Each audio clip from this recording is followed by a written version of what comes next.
नमस्कार. नवरात्र नवध्वजचित्र देश 6वा इराक. होय, मी इराकला गेलो आहे. एकदा नव्हे दोनदा, तेही सद्दाम हुसेनच्या राजवटीत. अरेबियन नाईट्सची भूमी ही. हरून अल रशीद सारखे सुलतान होऊन गेले इथे. फळफळावळ आणि सुक्या मेव्याने संपन्न भूमी होती ही. खनिज तेलाची संपत्ती मिळू लागली आणि तिथेच सुरू झालं जागतिक राजकारण, युद्ध, कलह आणि अधोगतीला सुरुवात. अतिसंपत्ती अचानक लाभ झाली की कसं विनाशाकडेच लोटते याचं उदाहरण म्हणजे गल्फमधले देश. मी गेलो तेव्हा सिनियर बुशने लादलेलं युद्ध संपलं होतं आणि ज्युनियर बुशचं युद्ध सुरू व्हायचं होतं. तरी इराकवरती जागतिक निर्बंध होते आणि इराकवरच्या आकाशात विमान दिसलं की उडवून लावायचे. त्यामुळे मी जॉर्डनला गेलो आणि तिथून 10 तास प्रवास करून कारने गाठलं बगदाद.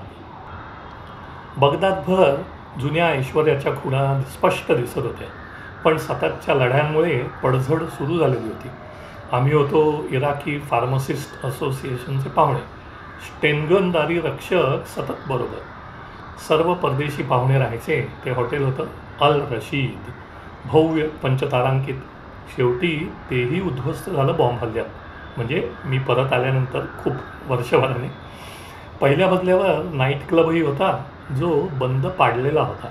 या सर्व देशात दुर्दैवाने धार्मिक प्रतिगामिता फैलावत चालली होती. अम्मान ते बगदाद रस्ता वाळवंटातून, पण मस्त गुळगुळीत.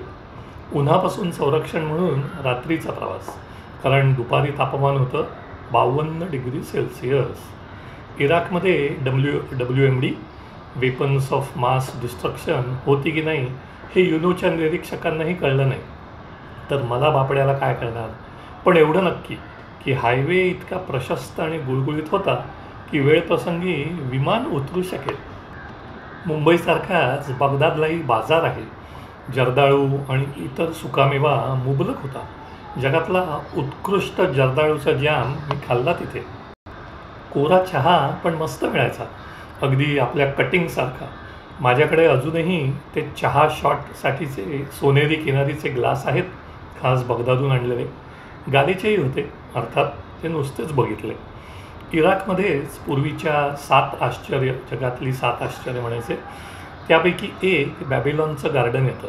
बऱ्यापैकी मोडकळीस होतं, पण थोडंफार शिल्लकही होतं. मक्का मदिनेच्या खालोखालचं करबला हे पवित्र स्थळही इराकमध्येच. आम्ही तिथेही भेट दिली.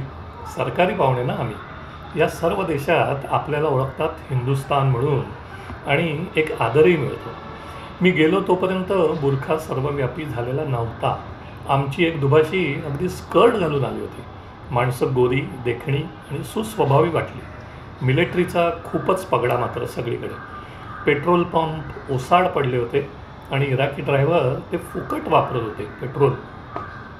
आमची दुभाषी म्हणाली की ती घरी लादी पेट्रोलने पुसते, कारण ते स्वस्त किंवा फुकटच मिळतं पाण्याच्या तुलनेत. राहून राहून एकच वाटत राहतं सतत की सद्दाम आणि उद्दाम यांच्या राजकीय ईर्षेपोटी एका संपन्न राष्ट्राची आणि त्याबरोबरच एका संस्कृतीची पिछेहाट होते. हॅरी पॉटरच्या हजारो वर्षाआधी उडता गालीच्या मिरवणाऱ्या इराकचं गतवैभव खुणावत होतं बंदूक आणि बुरख्या आडून. कालाय तस्मै नमः. मिझो.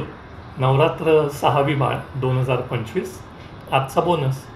आज इराकची निवड केली कारण इराकच्या ध्वजात अगदी खाली जो काळपट रंग आहे तो थोडा राखाडीकडे झुकणारा वाटला.